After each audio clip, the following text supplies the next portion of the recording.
menyampaikan pengumuman gereja Jumat 29 Maret 2024 sebagai berikut. Yang pertama, diberitahukan bahwa bantuan dana pendidikan bulan Maret dapat diambil di kantor gereja pada jam kerja Senin sampai dengan Sabtu. Kedua, ibadah Sabtu Sunyi akan dilaksanakan pada hari Sabtu 30 Maret 2024 pukul 17 atau 5 sore di rumah masing-masing melalui channel YouTube GKJ Temanggung. Ketiga, kebaktian Paskah dan perjamuan kudus akan dilaksanakan pada hari Minggu 30 Maret 2024 pukul 7 di GKJ Induk Temanggung. Keempat, kebaktian Adi Yuswo akan dilaksanakan pada hari Rabu 3 April 2024 pukul 10 WIB di GKJ Induk Temanggung. Pembawa firman Bapak Tri Subinarso, mohon kehadiran Bapak Ibu Adi Yuswo GKJ Temanggung. Kelima, rapat majelis pleno akan diadakan pada hari Jumat 5 April 2024 pukul 16.04 sore di GKJ Induk Temanggung. Kepada Komisi Kelompok Pepantan agar menyampaikan laporan hal kegiatan dan keuangan. Bagi warga yang berkepentingan, harap menyampaikan surat kepada majelis gereja. 6. Yang terakhir, pemahaman Alkitab Pemuda Remaja akan dilaksanakan pada hari Sabtu 6 April 2024 pukul 17 atau 5 sore di GKJ Induk Temanggung. Pembawa renungan Saudari Meta Sekar Dewani. Demikian pengumuman yang kami sampaikan. Jemaat dimohon bangkit berdiri. Kita sambut ibadah Jumat Agung pagi ini dengan bersama kita menyanyikan Kidung Jemaat nomor 170 bait yang pertama, kedua, dan kelima, Kepala yang Berdarah.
Syukur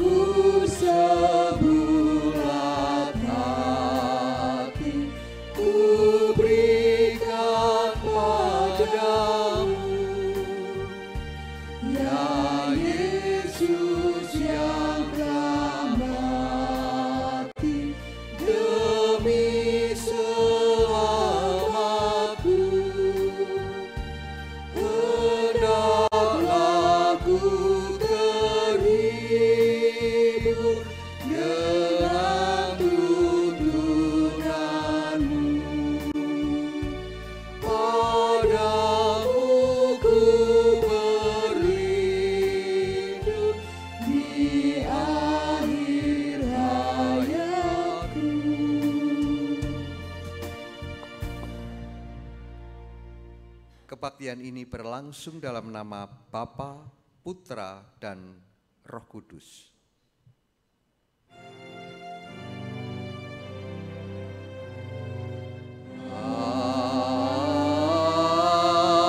Amin. Amin.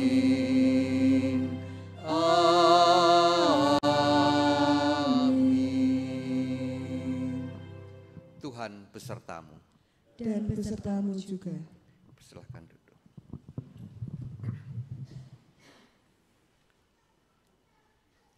Jemaat yang dikasihi oleh Tuhan, ketakutan di dalam menghadapi penderitaan seringkali membuat kita digilas oleh keadaan. Setiap orang, setiap kita tentu ingin menghindari penderitaan. Tetapi di dalam kenyataannya, penderitaan justru menjadi bagian dalam kehidupan kita. Saat derita datang, tak seorang pun dapat menolaknya. Dan jika saat ini kita sedang berada di dalam kondisi menderita, kita sedang mengalami penderitaan dan beban yang begitu berat, marilah kita datang kepada Allah. Pandanglah Dia, Allah yang menderita di salib karena dosa-dosa dunia. Bersama mari kita memuji nama Tuhan, kita nyanyikan Kidung Jemaat 169, bait pertama sampai dengan bait yang ketiga, memandang salib Rajaku.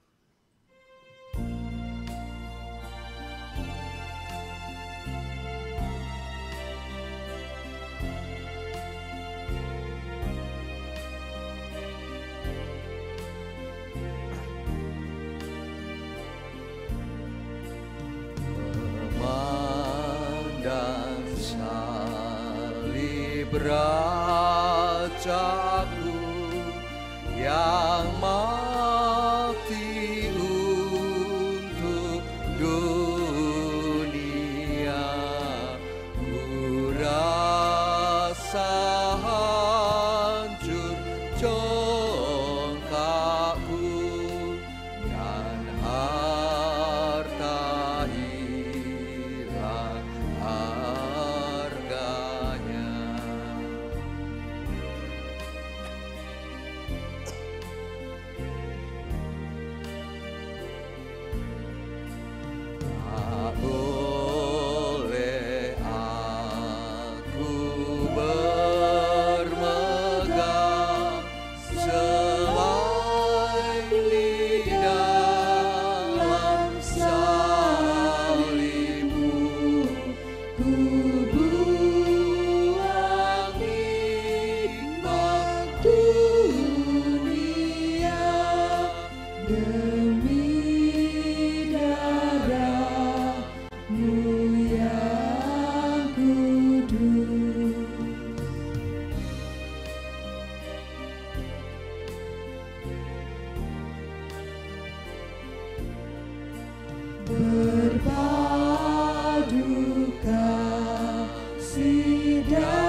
hukum kasih terambil dari Efesus 5, 1 sampai dengan 2.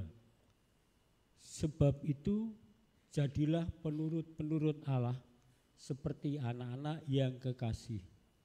Dan hiduplah di dalam kasih, bagaimana Kristus Yesus juga telah mengasihi kamu dan telah menyerahkan dirinya untuk kita sebagai persembahan dan kurban yang harum bagi Allah.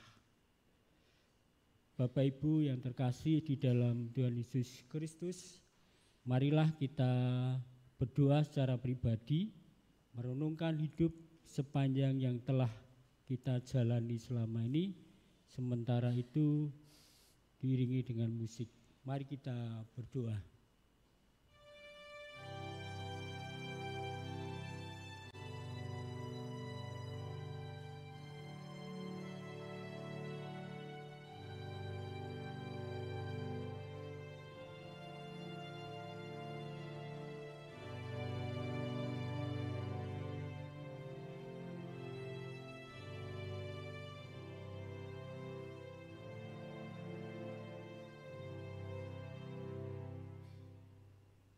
Sebagai penggenapan penyesalan dosa kita, marilah kita menyanyikan, memujikan Kidung Jemaat 368, bait 1 dan 2. Pada kaki salibmu.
Karena belas kasih-Nya yang tidak terbatas, Tuhan berkenan menerima setiap ungkapan kerinduan dan pengakuan akan keterbatasan umat-Nya.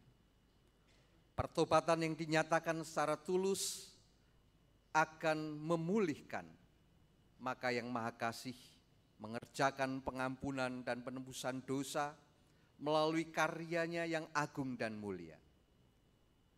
Terimalah anugerah Allah. Yesaya 53 ayat 4. Sesungguhnya penyakit kitalah yang ditanggungnya, dan kesengsaraan kita yang dipikulnya. Padahal kita mengira dia kena tulah, dipukul, dan disakiti Allah. Demikianlah berita anugerah dari Tuhan.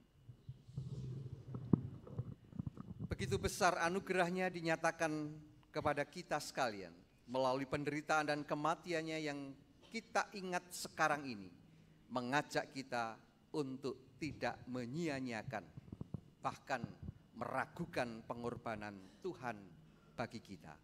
Tetaplah tekun dan setia sampai kita kembali kepadanya.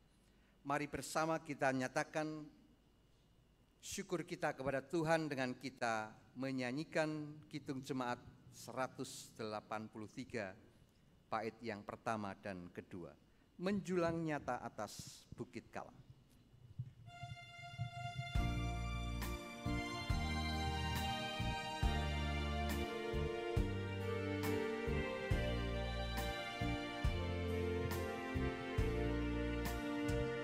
Menjulang nyata atas Bukit Kala, terang benderang salibmu Tuhanku.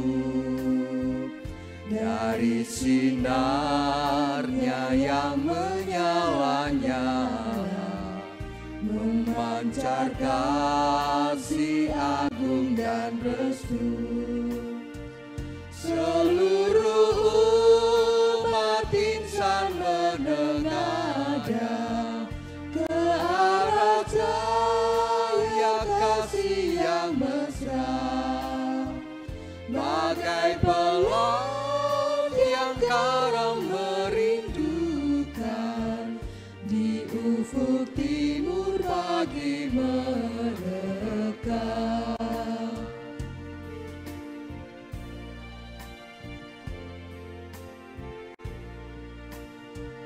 Salibmu Kristus tanda pengasihan, mengangkat hati yang remuk redam, membuat dosa yang tak terperikan, di lubuk cinta Tuhan terbenam. Di dalam Tuhan kami balik lahir, insan bernoda kini berseri, teruras darah suci yang mengalir, disalib pada Bukit Kalvari.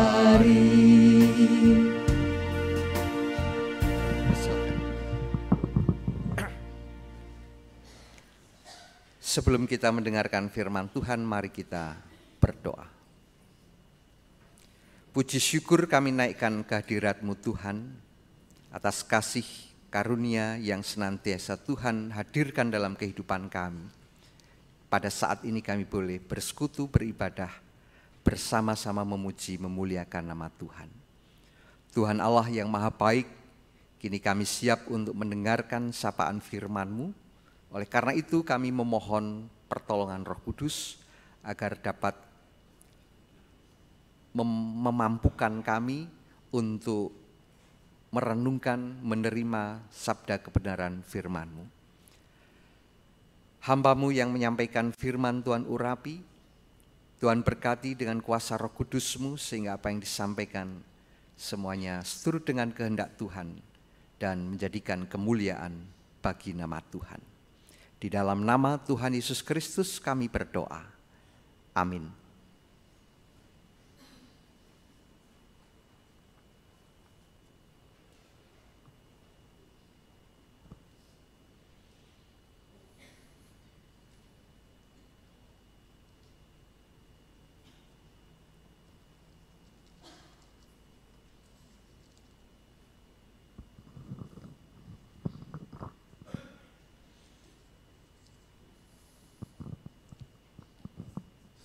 Bacaan pertama, Yesaya 52 ayat 13 sampai Yesaya 53 ayat 12.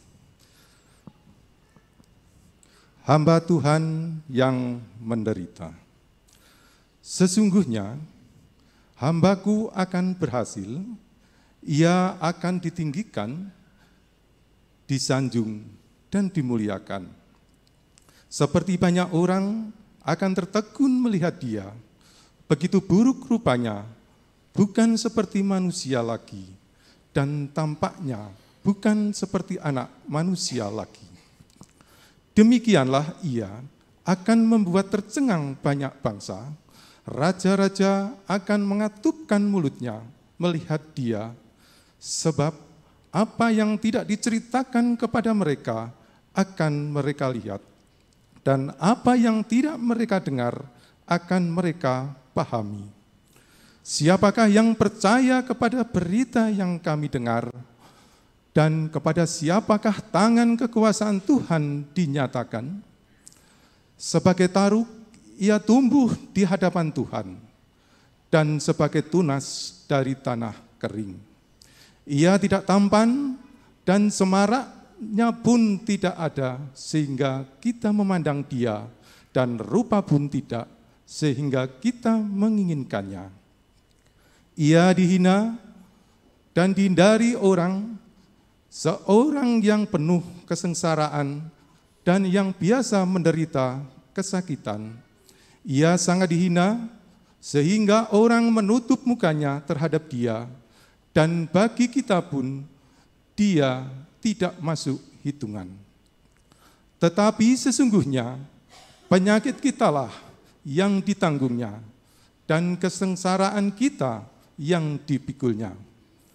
Padahal kita mengira dia kena tulah, dipikul dan ditindas Allah. Tetapi dia tertikam oleh karena pemberontakan kita. Dia diremukkan oleh karena kejahatan kita.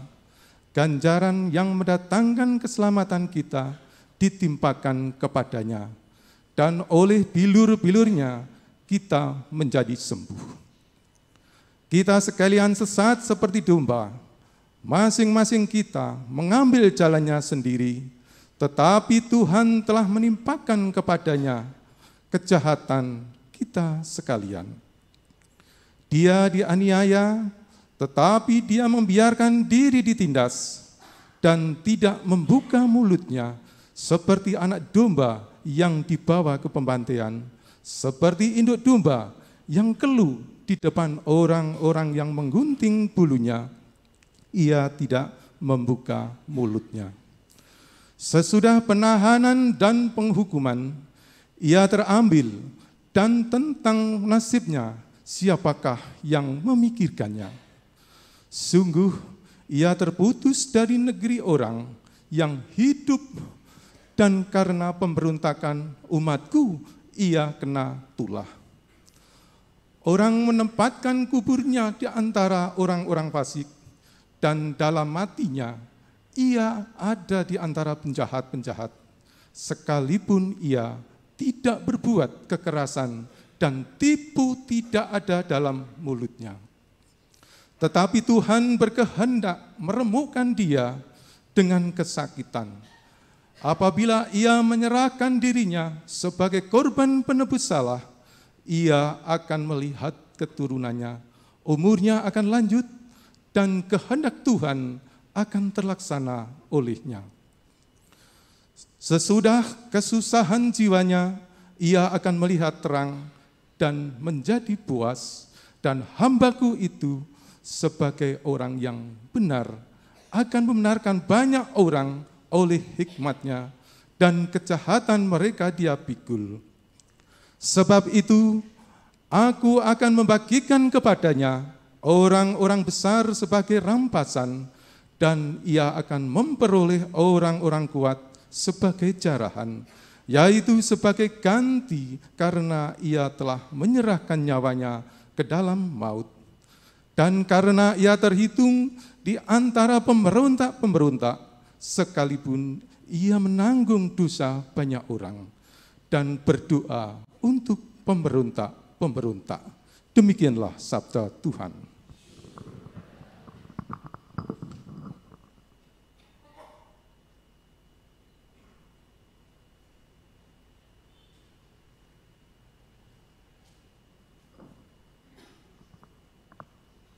Mazmur tanggapan terambilkan dari Mazmur 22. Allahku, mengapa kau tinggalkan aku? Untuk pemimpin biduan menurut lagu Rusa di Kala Fajar, Mazmur Daud. Allahku, Allahku, mengapa engkau meninggalkan aku? Aku berseru, tetapi engkau tetap jauh dan tidak menolong aku. Allahku, aku berseru-seru pada waktu siang, tetapi engkau tidak menjawab. Dan pada waktu malam, tetapi tidak juga aku tenang. Padahal engkaulah yang kudus, yang bersemayam di atas puji-pujian orang Israel. Kepadamu nenek moyang kami percaya, mereka percaya dan engkau meluputkan mereka. Kepadamu mereka berseru-seru dan mereka terluput. Kepadamu mereka percaya dan mereka tidak mendapat malu. Tetapi aku ini ulat dan bukan orang, celah bagi manusia, dihina oleh orang banyak. Semua yang melihat aku mengolok-olok aku. Mereka mencibirkan bibirnya, menggelengkan kepalanya. Ia menyerah kepada Tuhan, biarlah Dia yang meluputkannya. Biarlah Dia yang melepaskannya. Bukankah Dia berkenan kepadanya? Ya, Engkau yang mengeluarkan aku dari kandungan. Engkau yang membuat aku aman pada dada ibuku. Kepadamu aku diserahkan sejak aku lahir. Sejak dalam kandungan ibuku, Engkaulah Allahku. Janganlah jauh daripadaku, sebab kesusahan telah dekat dan tidak ada yang menolong. Banyak lembu jantan mengerumuni aku, banteng-banteng dari Basan mengepung aku. Mereka mengangakkan mulutnya terhadap aku, seperti singa yang menerkam dan merengaum. Seperti air aku tercurah, dan segala tulangku terlepas dari sendinya. Hatiku menjadi seperti lilin, hancur luluh di dalam dadaku. Kekuatanku kering seperti beling, lidahku melekat pada langit-langit mulutku, dan dalam debu maut kau letakkan aku. Sebab anjing-anjing mengerumuni aku, gerombolan penjahat mengepung aku, mereka menusuk tangan dan kakiku.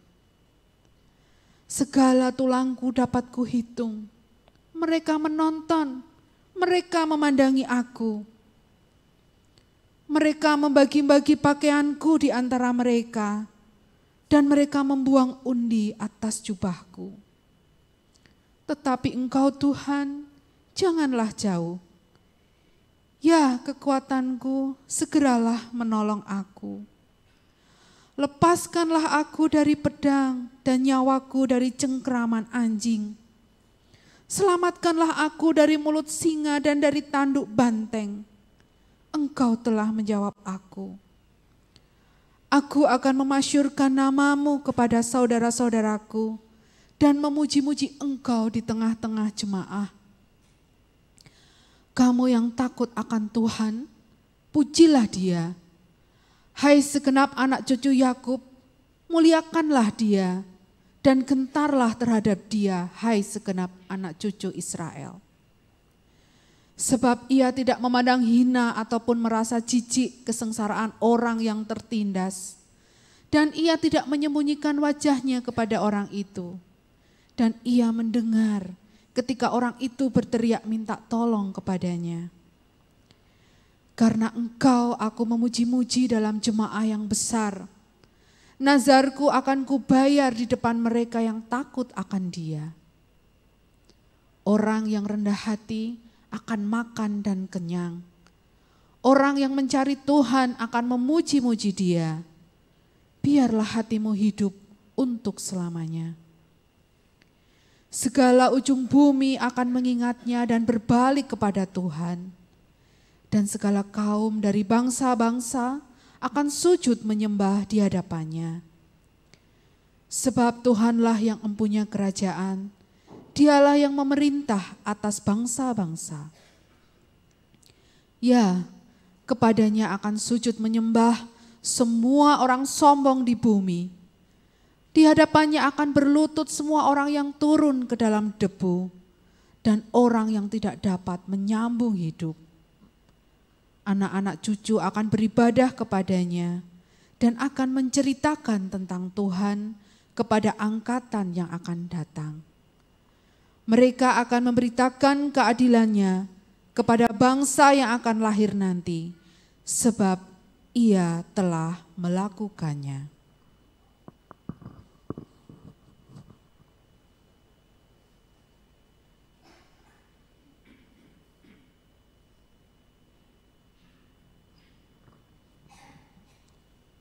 Bacaan kedua dari kitab Ibrani 10 ayat 16 sampai dengan ayat 25. Sebab setelah Ia berfirman, inilah perjanjian yang akan kuadakan dengan mereka sesudah waktu itu.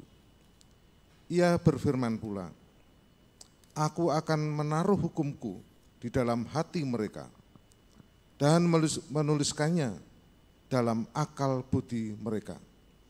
Dan aku tidak lagi mengingat dosa-dosa dan kesalahan mereka. Jadi apabila untuk semuanya itu ada pengampunan, tidak perlu lagi dipersembahkan kurban karena dosa.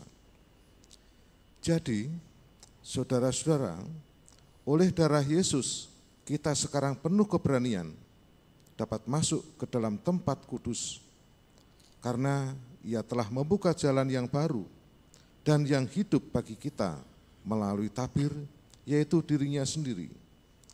Dan kita mempunyai seorang imam besar sebagai kepala rumah Allah. Karena itu marilah kita menghadap Allah dengan hati yang tulus ikhlas dan keyakinan iman yang teguh. Oleh karena hati kita telah dibersihkan dari hati nurani yang jahat dan tubuh kita telah dibasuh dengan air yang murni. Marilah kita teguh berpegang pada pengakuan tentang pengharapan kita, sebab Ia yang menjanjikannya setia. Dan marilah kita saling memperhatikan supaya kita saling mendorong dalam kasih dan dalam pekerjaan baik. Janganlah kita menjauhkan diri dari pertemuan-pertemuan ibadat kita, seperti dibiasakan oleh beberapa orang, tetapi marilah kita saling menasihati dan semakin giat melakukannya menjelang hari Tuhan yang mendekat. Demikianlah sabda Tuhan. Syukur kepada Allah. Pembacaan Injil Yesus Kristus terambil dari Injil menurut Yohanes pasal 18 ayat 28 sampai Yohanes 19 ayat 37. Demikian firman Tuhan. Maka mereka membawa Yesus dari Kayafas ke gedung pengadilan. Ketika itu hari masih pagi, mereka sendiri tidak masuk ke gedung pengadilan itu supaya jangan menajiskan diri, sebab mereka hendak makan Paskah. Sebab itu Pilatus keluar mendapatkan mereka dan berkata, apakah tuduhan kamu terhadap orang ini? Jawab mereka kepadanya, jikalau ia bukan seorang penjahat, kami tidak menyerahkannya kepadamu. Kata Pilatus kepada mereka, ambillah dia dan hakimilah dia menurut hukum Tauratmu. Kata orang-orang Yahudi itu, kami tidak diperbolehkan membunuh seorang. Demikian hendaknya supaya genaplah firman Yesus yang dikatakannya untuk menyatakan bagaimana caranya ia akan mati. Maka kembalilah Pilatus ke dalam gedung pengadilan, lalu memanggil Yesus dan bertanya kepadanya, "Engkau inikah raja orang Yahudi?" Jawab Yesus, "Apakah engkau katakan hal itu dari hatimu sendiri? Atau adakah orang lain yang mengatakannya kepadamu tentang aku?" Kata Pilatus, "Apakah aku seorang Yahudi? Bangsamu sendiri dan imam-imam kepala yang telah menyerahkan engkau kepadaku. Adakah yang telah engkau perbuat?"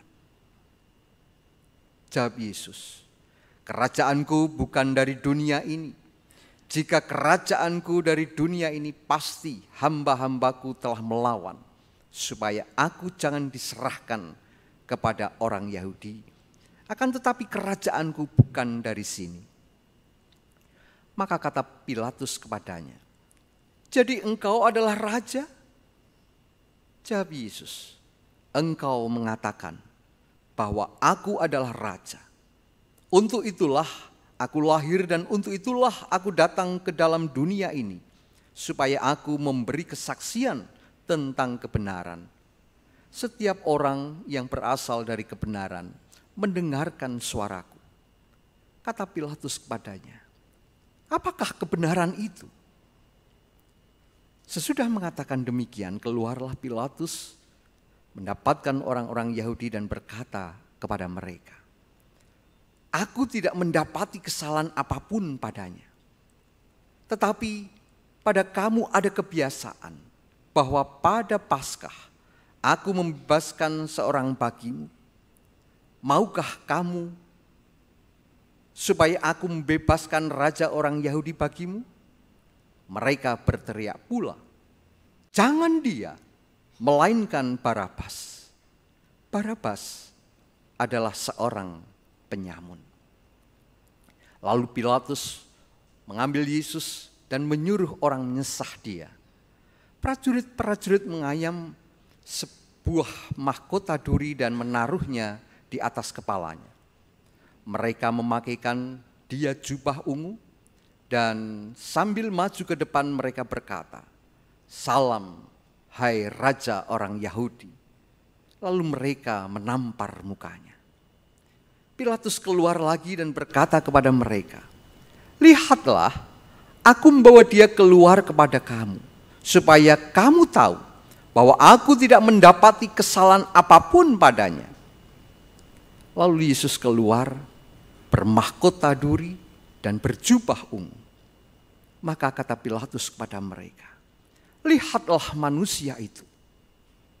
Ketika imam-imam kepala dan penjaga-penjaga itu melihat dia, berteriaklah mereka, "Salibkan dia, salibkan dia."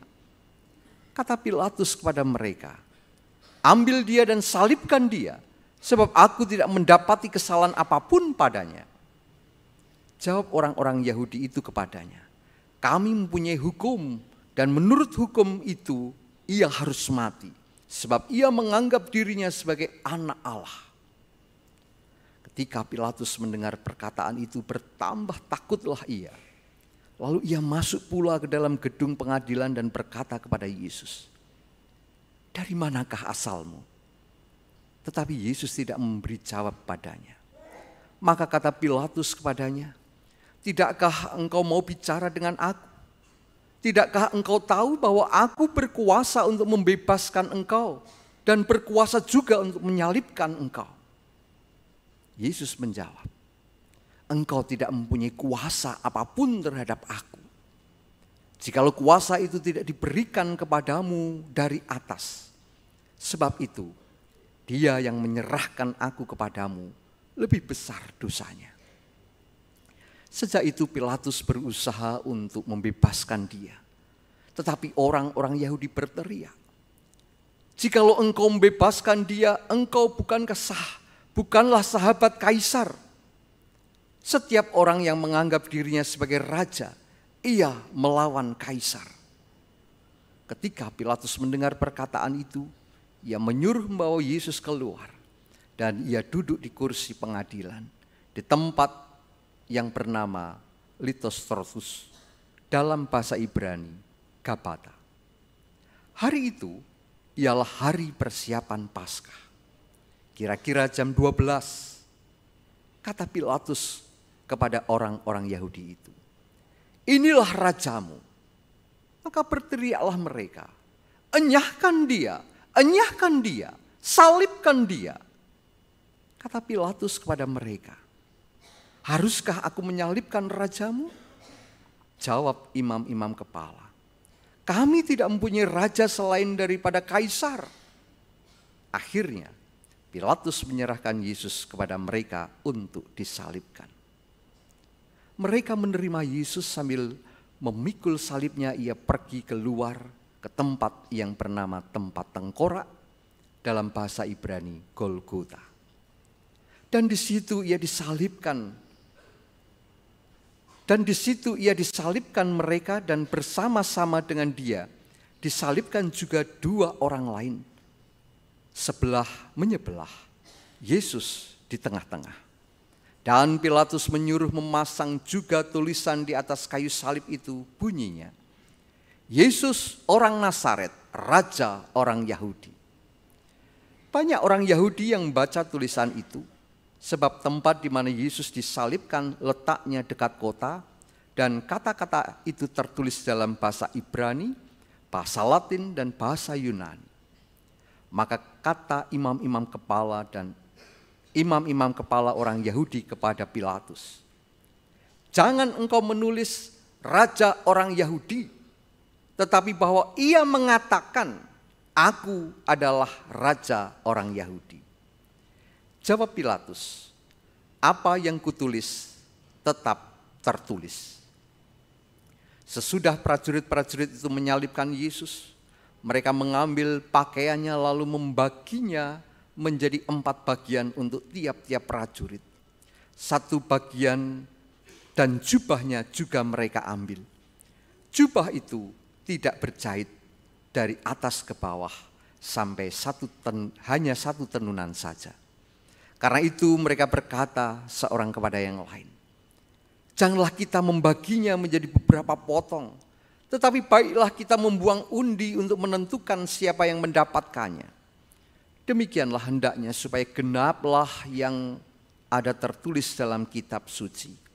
Mereka membagi-bagi pakaianku di antara mereka, dan mereka membuang undi atas jubahku." Hal itu telah dilakukan prajurit-prajurit. Dan dekat salib Yesus berdiri ibunya dan saudara ibunya, Maria, istri Kleopas, dan Maria Magdalena.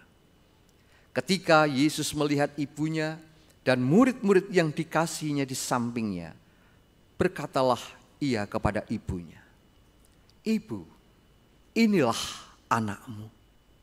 Kemudian katanya kepada murid-muridnya, "Inilah ibumu." Dan sejak saat itu murid itu menerima dia dalam rumahnya.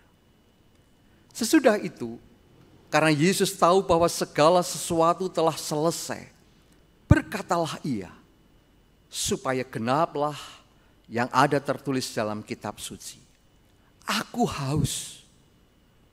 Di situ ada suatu bekas penuh anggur asam. Maka mereka mencucukkan bunga karang yang telah dicelupkan dalam anggur asam pada sebatang hisop, lalu mengunjukkannya ke mulut Yesus. Sesudah Yesus meminum anggur asam itu, berkatalah ia, "Sudah selesai." Lalu ia menundukkan kepalanya dan menyerahkan nyawanya. Karena hari itu hari persiapan, dan supaya pada hari Sabat mayat-mayat itu tidak tinggal tergantung pada kayu salib. Sebab Sabat itu adalah hari yang besar, maka datanglah orang-orang Yahudi kepada Pilatus dan meminta kepadanya supaya kaki orang-orang itu dipatahkan dan mayat-mayatnya diturunkan. Maka datanglah prajurit-prajurit lalu mematahkan kaki orang yang pertama dan kaki orang yang lain yang disalib bersama-sama dengan Yesus. Tetapi ketika mereka sampai kepada Yesus dan melihat bahwa ia telah mati, mereka tidak mematahkan kakinya. Tetapi seorang dari antara prajurit itu menikam lambungnya dengan tombak dan segera mengalir keluar darah dan air. Dan orang yang melihat hal itu sendiri yang memberikan kesaksian ini, dan kesaksiannya benar, dan ia tahu bahwa ia mengatakan kebenaran, supaya kamu juga percaya. Sebab hal itu terjadi, supaya genaplah yang tertulis dalam kitab suci. Tidak ada tulangnya yang akan dipatahkan. Dan ada pula nas yang mengatakan, mereka akan memandang kepada Dia yang telah mereka tikam. Demikianlah pembacaan Injil Yesus Kristus. Yang berbahagia ialah mereka yang mendengarkannya dan memeliharanya dalam hati. Hosiana.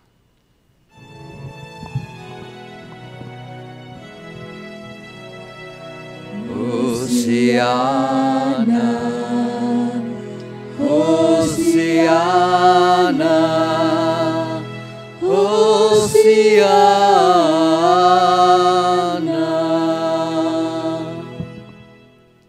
Bapak Ibu Saudara yang dikasihi Tuhan, di hari Jumat Agung pada saat ini bersama kita akan merenungkan firman Tuhan dengan tema atau judul, menderita siapa takut.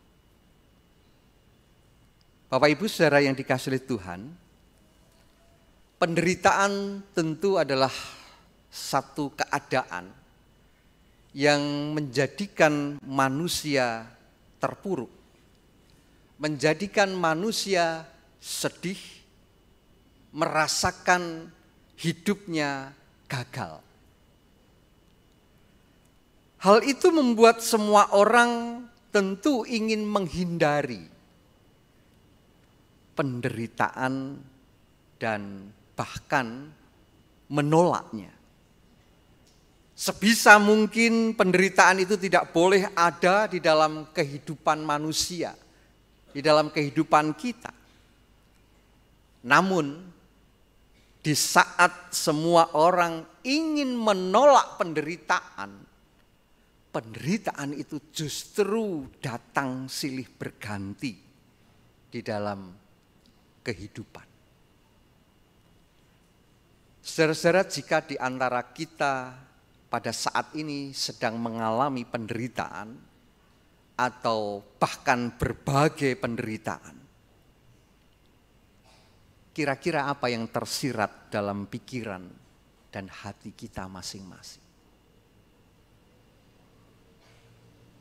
Apakah di sana terlontar keluhan-keluhan? Apakah di sana terlontar kekecewaan,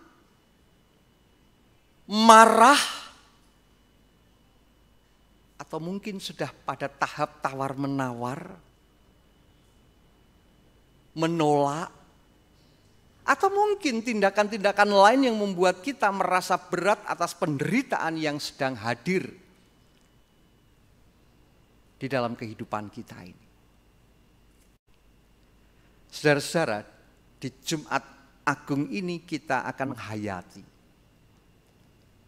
kehidupan kita berlandaskan peristiwa Tuhan Yesus dengan derita yang dialaminya. Kita juga mau belajar dari para leluhur iman kita. Kehidupan mereka sama seperti yang kita alami. Penderitaan merupakan bagian yang nyata yang tidak dapat dipisahkan dari kehidupan sehari-hari. Dari kitab Yesaya kita bisa melihat penderitaan yang dialami oleh seorang yang disebut sebagai hamba Allah. Seorang hamba Allah hidupnya dekat dengan Allah. Kedekatan itu tentu membuat manusia berpikir bahwa hamba Allah itu akan hidup di dalam keberhasilan, akan senantiasa ditinggikan, akan senantiasa disanjung, bahkan dimuliakan hingga banyak orang menjadi tertegun. Tetapi ternyata nubuatan Yesaya tentang hamba Allah itu sangat-sangat berbeda dengan apa yang dipikirkan oleh manusia. Karena hamba yang disebut di dalam Yesaya tadi dikatakan buruk rupanya. Bahkan sudah tidak seperti manusia lagi. Sekalipun demikian, hamba Allah ini akan membuat semua orang tercengang. Bahkan dikatakan raja-raja akan mengatupkan mulutnya melihat dia. Dan melalui dialah apa yang tidak pernah diceritakan akan dilihatnya. Dan yang tidak didengarnya akan dipahami. Demikian pemazmur. Pemazmur menyaksikan bagaimana perasaan hatinya karena merasakan ditinggalkan oleh Allah. Di dalam deritanya pemazmur berseru minta tolong kepada Allah. Namun ia merasa Allah telah meninggalkannya. Apapun yang diucapkan di dalam setiap seruannya seolah-olah tidak lagi didengarkan oleh Allah. Imannya kepada Allah yang disebut sebagai Allah yang kudus di atas pujian orang-orang Israel mulai goyah di dalam hatinya. Tekanan berat yang dialami oleh pemazmur membuatnya ia lelah. Ia menggambarkan kehinaannya seperti ulat dan bukan manusia lagi. Dia sangat membutuhkan Allah karena kesusahan mendekat dan tidak ada yang menolongnya. Pemazmur merasa ketakutan di dalam menghadapi penderitaan yang sedemikian hebat. Di dalam derita, seolah semua orang tampak seperti hewan buas yang mengelilinginya dan akan meremukkan serta menghancurkannya. Keluhan itu berangkat dari pergumulan yang hebat terkait keterpisahannya dengan Allah. Saudara-saudara yang dikasihi oleh Tuhan, melalui Injil Yohanes, di sana kita bisa melihat bagaimana Yesus menjalani penderitaannya. Injil Yohanes menuliskan tentang perjalanan penderitaan Yesus yang bertubi-tubi. Penderitaannya tidak semakin ringan. Bertambahnya waktu semakin berat pula penderitaan yang dialami. Bahkan pada akhirnya berujung kepada kematian. Penderitaan dihadapi oleh Yesus ketika ia berhadapan dengan orang banyak yang menderanya. Juga melalui peradilan yang dikatakan tidak adil. Di hadapan imam besar Hanas, Yesus meminta keputusan nasibnya. Ini juga sangat memilukan.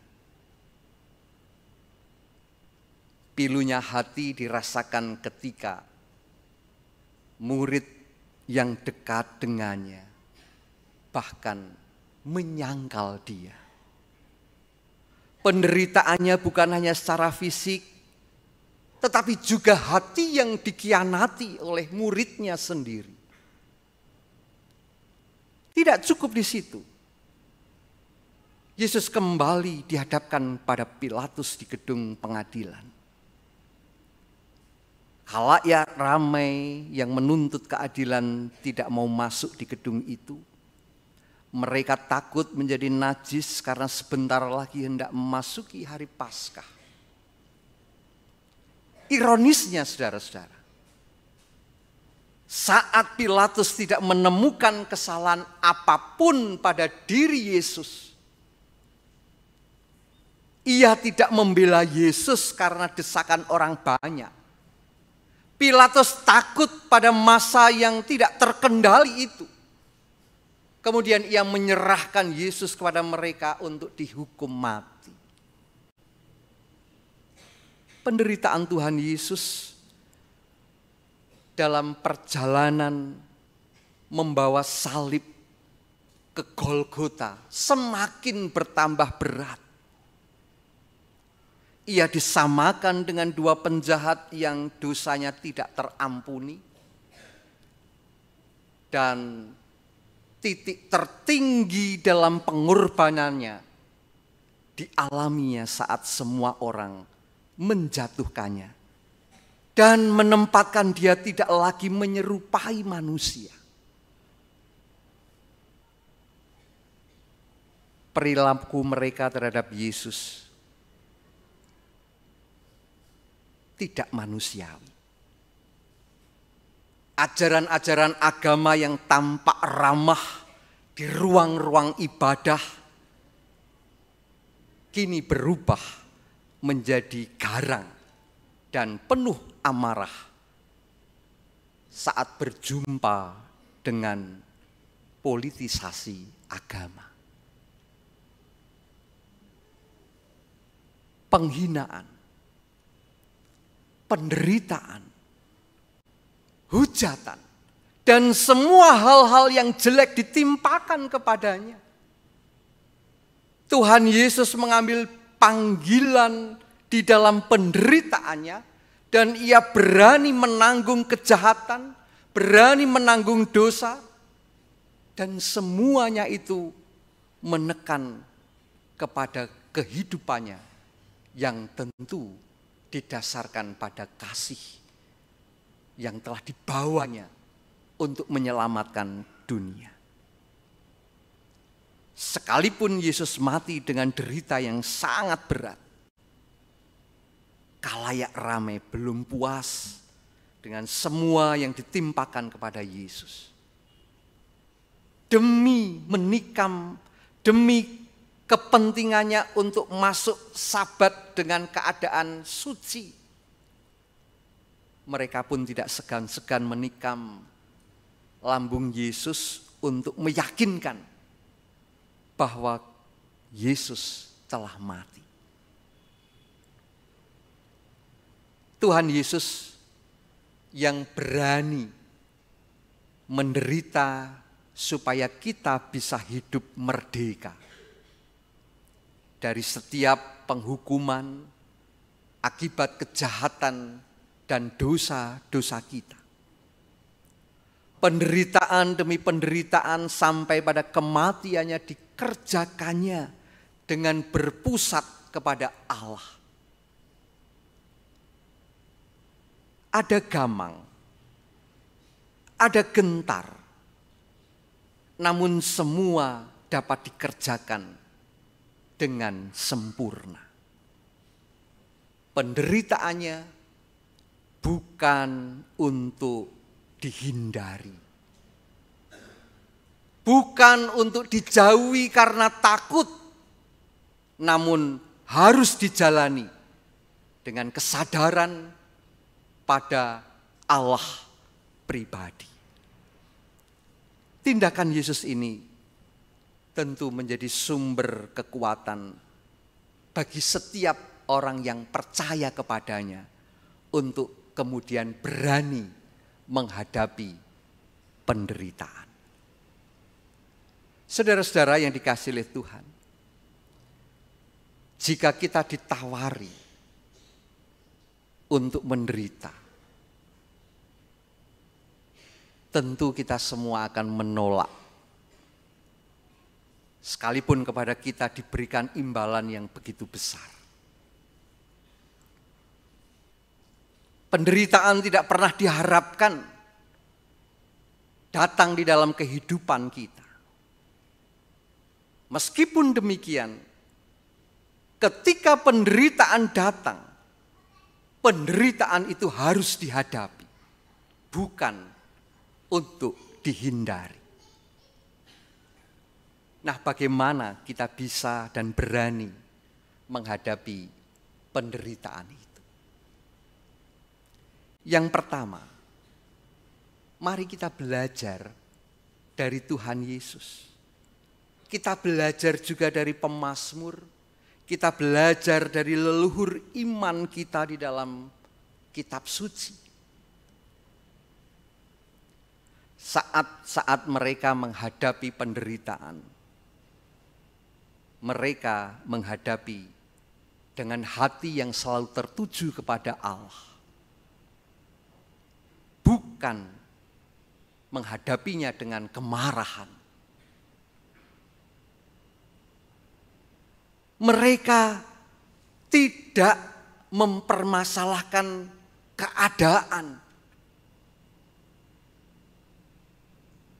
Tidak mempermasalahkan diri sendiri. Bahkan mereka juga tidak mempermasalahkan Allah. Sikap dan laku mereka ditujukan untuk terus mencari kehendak Allah. Nah, sikap laku Tuhan Yesus terhadap penderitaan yang diperhadapkan kepadanya,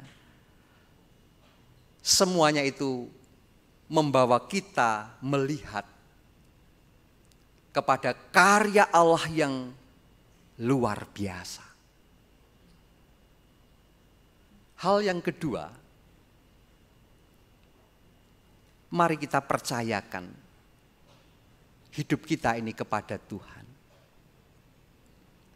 Sebagaimana Tuhan Yesus dimampukan melalui penderitaannya oleh Allah Bapa, maka kita yang percaya kepadanya tentu juga akan dimampukan untuk menghadapi penderitaan itu ketika kita sungguh-sungguh menyerahkan kepada kuasa Allah.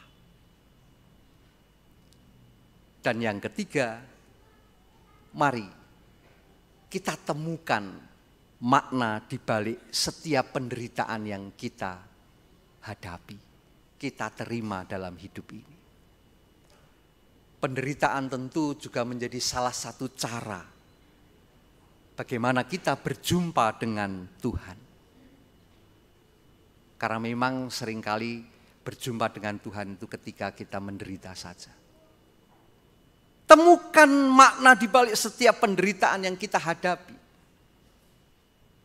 Di balik penderitaan yang dialami oleh Tuhan Yesus, dunia ditata menuju kepada pembaharuan kasih Allah. Ia harus menjalani jalan derita supaya dunia ini selamat. Nah, belajar dari makna yang sedemikian besar itu, kita juga dapat menemukan makna di setiap penderitaan yang kita hadapi di dalam kehidupan ini. Saudara-saudara yang dikasihi oleh Tuhan, percayalah kepada Tuhan yang tentu akan memampukan kita. Jalanilah hidup dengan tekun dan setia kepada Tuhan. Niscaya kemenangan akan diberikan bagi kita, sehingga kita bisa menjalani hidup walaupun penuh dengan penderitaan. Kesetiaan, ketekunan akan membawa kita kepada Tuhan untuk terus boleh melihat dan merasakan rengkuhan tangan kasih Tuhan, topangan tangan kasih Tuhan, dan pertolongan Tuhan yang tidak terbatas. Teruslah berjalan dan pandanglah kepada salib Kristus. Tuhan meneguhkan dan memberkati kita sekalian. Amin. Saat teduh untuk kita sejenak merenungkan menerima firman Tuhan ini.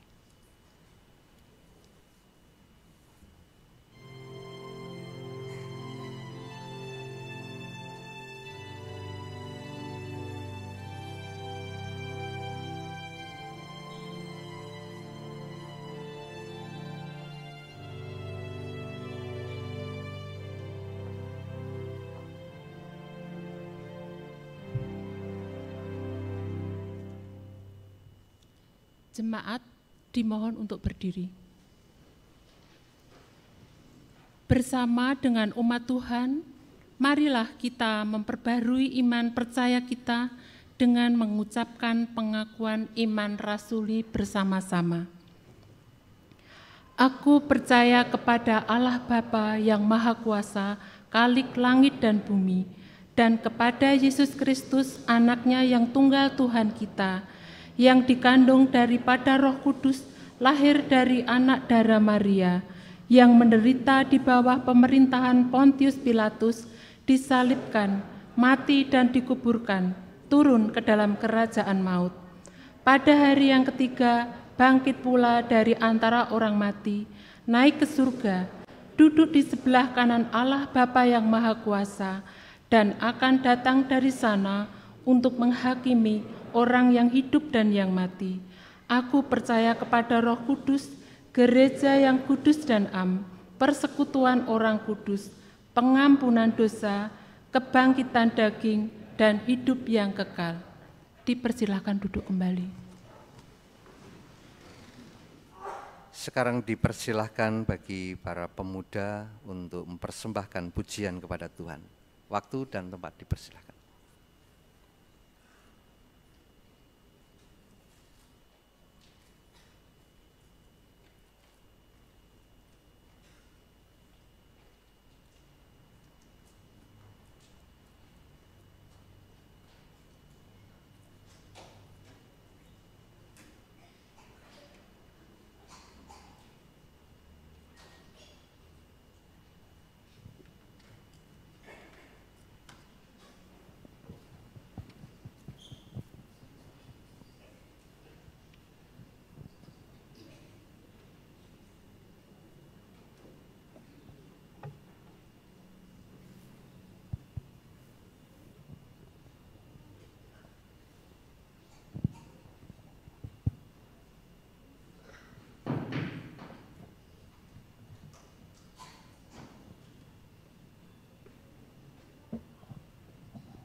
Tuhan mengorbankan dirinya bukan karena kita sudah melakukan hal yang berkenan di mata Tuhan.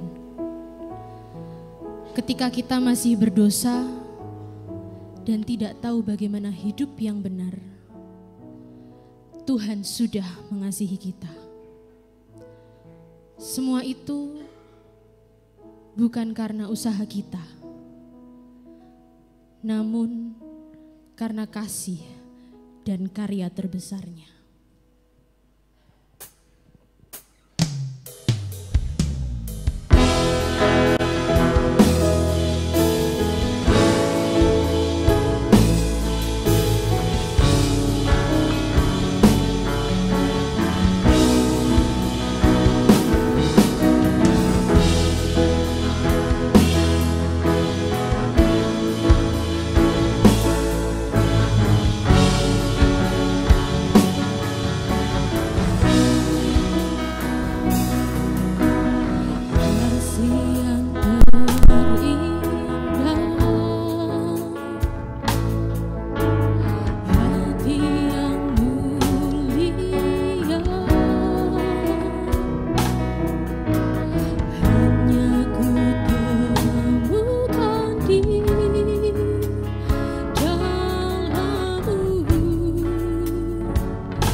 keselamatanku, Engkaulah harta yang tak ternilai, yang ku miliki dan ku hargai.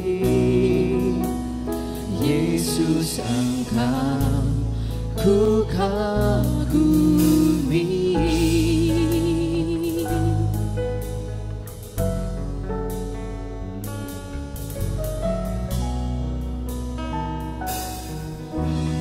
Kasih yang terindah, hati yang mulia, hanya ku temukan di dalam-Mu, Yesusku.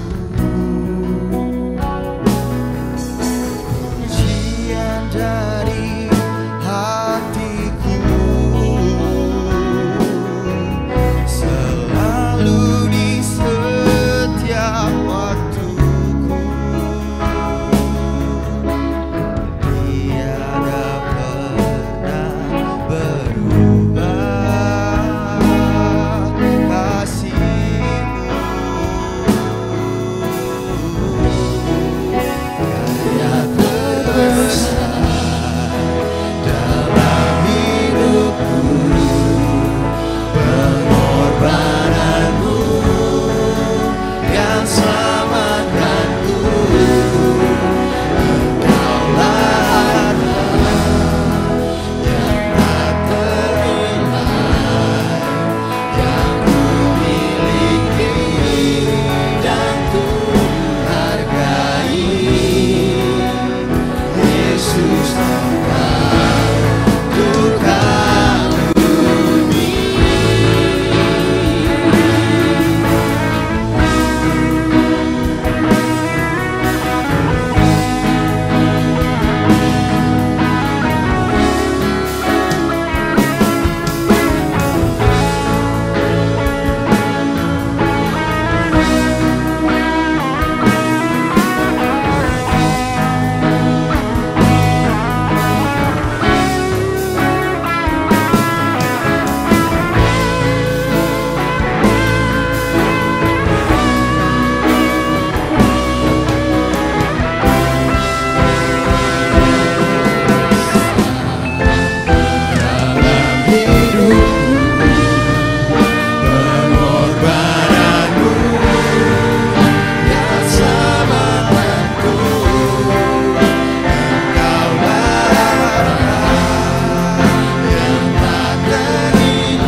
Jemaat yang dikasihi Tuhan, bersama mari kita berdoa.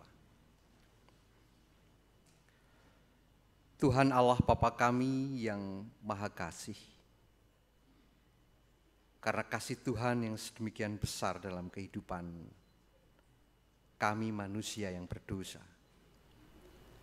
Engkau rela untuk datang, bahkan memberikan keselamatan dalam kehidupan kami, melalui pengorbanan Tuhan Yesus Kristus yang pada hari ini kami peringati kematiannya di kayu salib. Tuhan Allah yang Maha Baik, tolonglah kami agar kami terus boleh memandang kepada salib Kristus. Kami tetap setia di dalam kehidupan yang penuh dengan penderitaan ini, agar kami senantiasa mengarahkan hati kami kepada Tuhan di dalam setiap langkah perjalanan kehidupan kami, sehingga kami tidak akan pernah mengkhianati Tuhan. Kami tidak akan pernah meninggalkan Tuhan.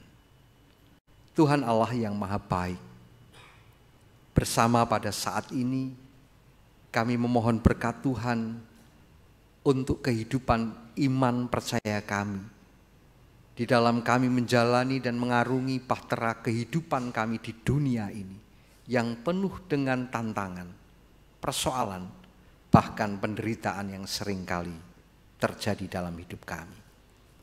Mampukan kami untuk terus boleh dapat menghayati, sehingga kami menemukan makna di dalam setiap penderitaan yang kami alami.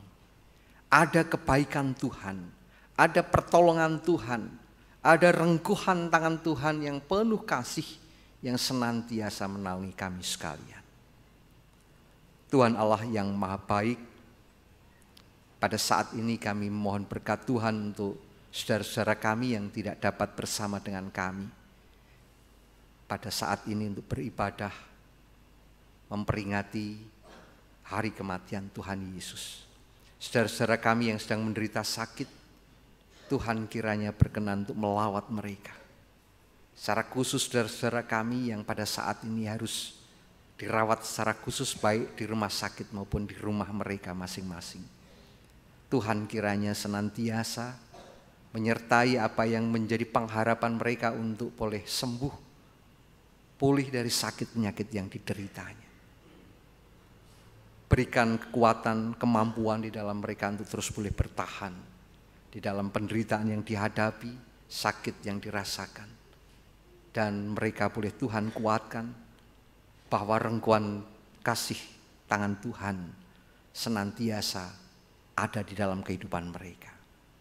Demikian setiap keluarga, saudara yang perhatikan, yang melayani saudara-saudara kami yang sedang menderita sakit. Tuhan juga akan senantiasa memberikan kemampuan, kekuatan, bahkan kekuatan cinta di dalam hati dan kehidupannya.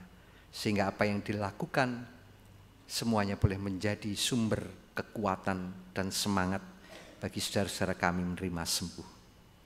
Tuhan Allah yang Maha Baik, kami juga memohon berkat untuk setiap pengharapan yang kami naikkan di dalam kuasa tangan Tuhan. Apa yang menjadi setiap usaha kami di dalam kami melakukan pekerjaan, tugas, karya, dan bahkan belajar kami. Tuhan, di dalam kuasa tangan Tuhan akan senantiasa ada berkat yang kami terima dan kami nikmati ketika kami sungguh-sungguh berusaha di dalam langkah gerak kami menuju kepada keberhasilan di dalam kehidupan kami ini. Tuhan Allah yang Maha Baik, kami serahkan saudara-saudara kami yang masih harus belajar di sekolah mereka masing-masing, anak-anak kami yang juga kuliah. Tuhan senantiasa memberkati, memberikan kemampuan, hikmat di dalam mereka mempersiapkan masa depannya.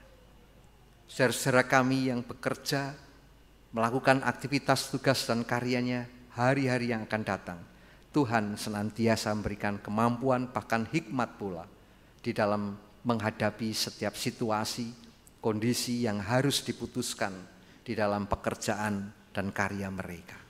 Tolonglah mereka ya Tuhan, sehingga mereka tetap hidup di dalam kasih Tuhan, di dalam kesetiaannya kepada Tuhan, di dalam melakukan aktivitas tugas dan karyanya. Sehingga itu semua boleh dilakukan dengan penuh kejujuran, penuh ketekunan, dan menghasilkan berkat untuk kehidupan. Tuhan Allah yang maha baik, kami mohon berkat untuk bangsa dan negara yang kami cintai, Indonesia ini.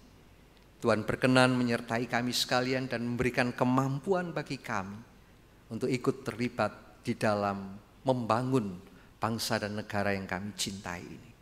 Di dalam kami terus berusaha mewujud nyatakan kecintaan kami kepada bangsa dan negara yang kami cintai, Indonesia ini. Biarlah apa yang kami lakukan di dalam setiap aktivitas, tugas, pekerjaan, dan kegiatan-kegiatan kami, semuanya akan tertuju untuk kemuliaan nama Tuhan, untuk tercapainya kedamaian, kesejahteraan di negeri yang Tuhan berikan kepada kami ini.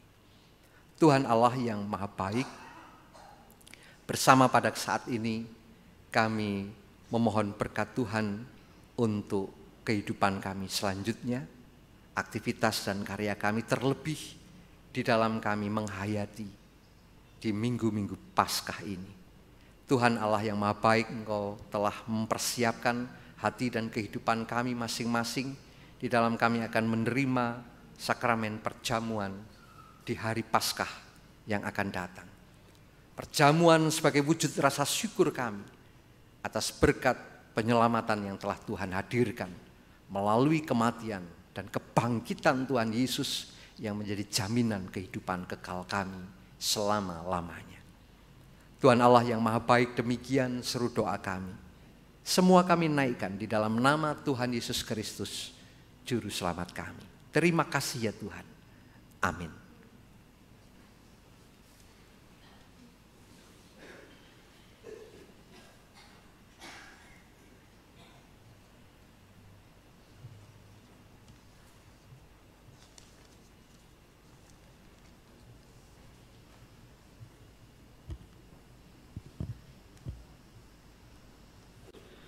Bapak, Ibu, dan Saudara yang dikasihi Tuhan, marilah kita bersyukur kepada Tuhan atas pengorbanan dan kematian Tuhan Yesus Kristus yang membawa kedamaian dan keselamatan bagi kita semua.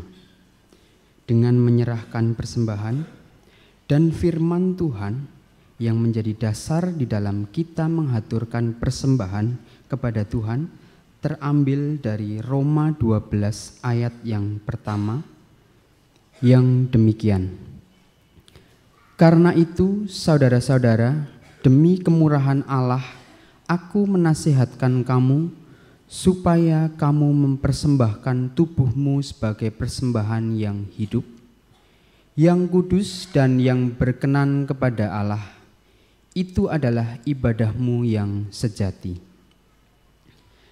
Dan di dalam kita menghaturkan persembahan kepada Tuhan, marilah kita menyanyikan Kidung Jemaat 439, bait yang pertama, kedua, dan yang keempat. Bila topan keras melanda hidupmu.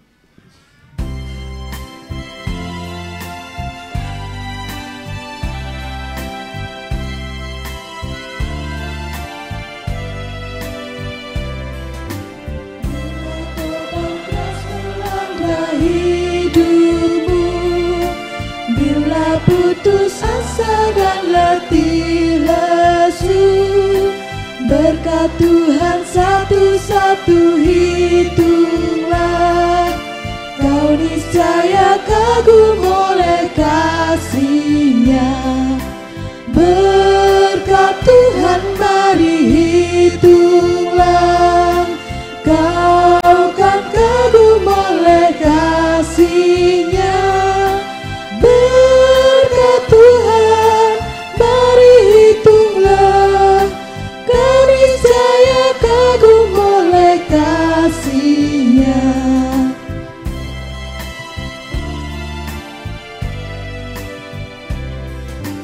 Adakah beban membuat kau penat?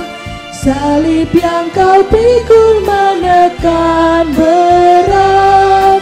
Hitunglah berkat-Nya, pasti kau lega, dan bernyanyi terus penuh bahagia.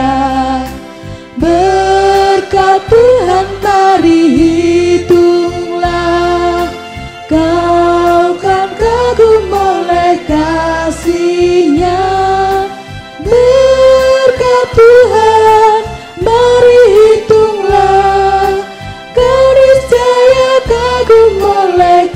kasih-Nya.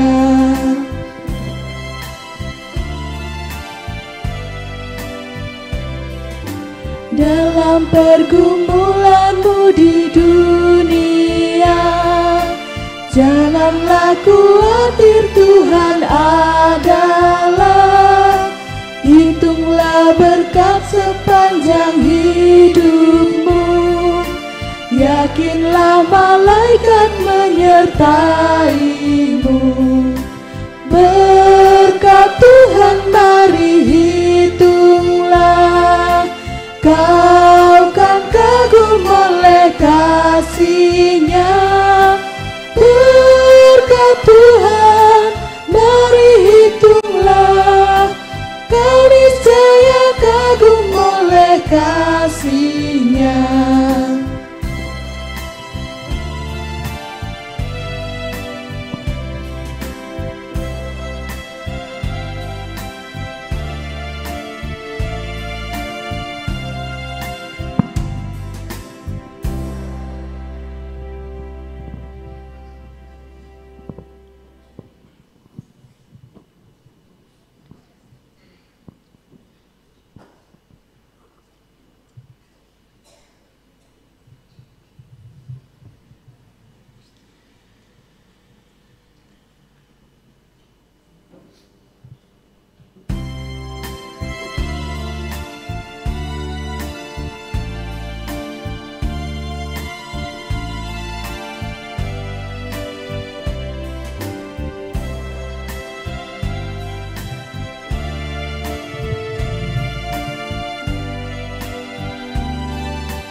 Bersama-sama mari kita berdoa. Ya Tuhan Allah Bapa kami yang bertahta di dalam kerajaan surga, puji syukur dan terima kasih kami naikkan kepadamu ya Tuhan, karena sampai dengan saat ini kami senantiasa merasakan yang begitu besar kasih setia Tuhan di sepanjang kehidupan kami. Kesehatan, kekuatan, berkat, dan sukacita. Terima kasih atas sabda kebenaran firman Tuhan melalui Bapak Pendeta Adi Widiatma yang sudah kami terima. Biarlah firman Tuhan ini menjadi dasar dalam kehidupan kami sehari-hari. Melalui sabda firman-Mu kami merasakan kasih yang begitu besar yang sudah Tuhan limpahkan dalam kehidupan kami. Terlebih pada saat ini kami menghaturkan terima kasih yang sebesar-besarnya. Karena Tuhan telah menganugerahkan putranya yang tunggal, Tuhan Yesus Kristus sebagai juru selamat kami yang hidup. Yang harus menderita, sengsara, dan mati di kayu salib untuk menebus dosa kami. Yang saat ini kami peringati sebagai hari kematiannya. Dan sebagai ungkapan rasa syukur itu, pada saat ini kami menghaturkan persembahan yang sudah kami persiapkan dengan baik, baik persembahan Kamis Putih, persembahan aksi puasa Paskah, persembahan bulanan, persembahan mirunggan, terlebih seluruh jiwa raga kami, di dalam kami melayani Tuhan. Untuk itu ya Tuhan, terimalah, berkatilah dan sucikanlah persembahan kami, sehingga persembahan kami berkenan di hadapan Tuhan. Majelis yang akan mengelola dan menggunakan persembahan ini juga Tuhan berkati. Tuhan, berikan hikmat kebijaksanaan sehingga apa yang dilakukan hanya untuk kemuliaan nama Tuhan. Demikian doa dan permohonan kami.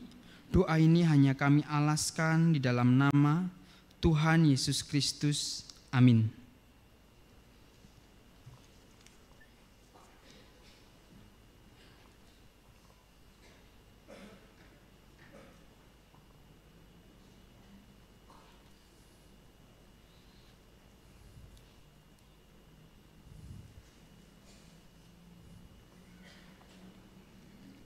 Jemaat dimohon bangkit berdiri bersama kita menerima pengutusan dari Tuhan. Arahkanlah hatimu kepada Tuhan dan jadilah saksi Kristus.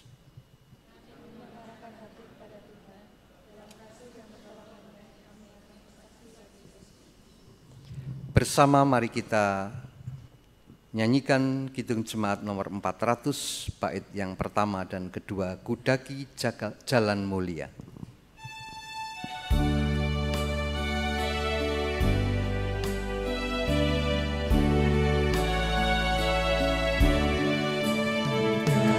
Jalan mulia, tetap doaku inilah, ke tempat tinggi dan teguh, Tuhan mantapkan langkahku. Ya Tuhan, angkat diriku lebih dekat kepadamu, di tempat tinggi dan teguh, Tuhan mantapkan langkahku.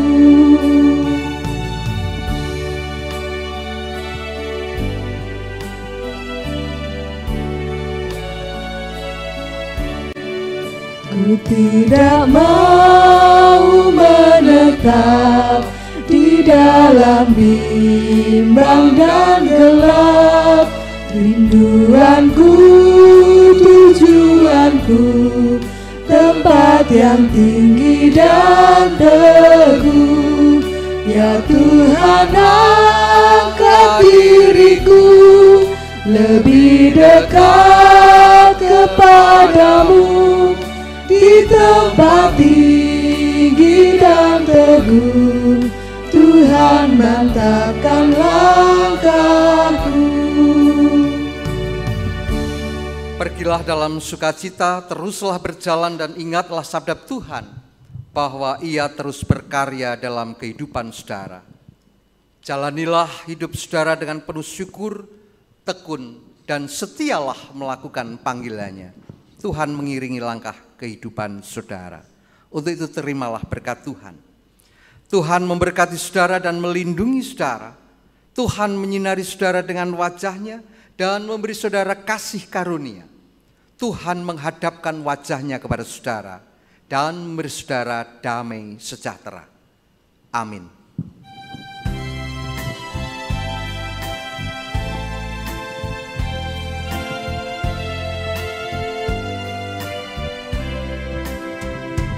Ya Tuhan, bimbing aku di jalanku, sehingga ku selalu bersama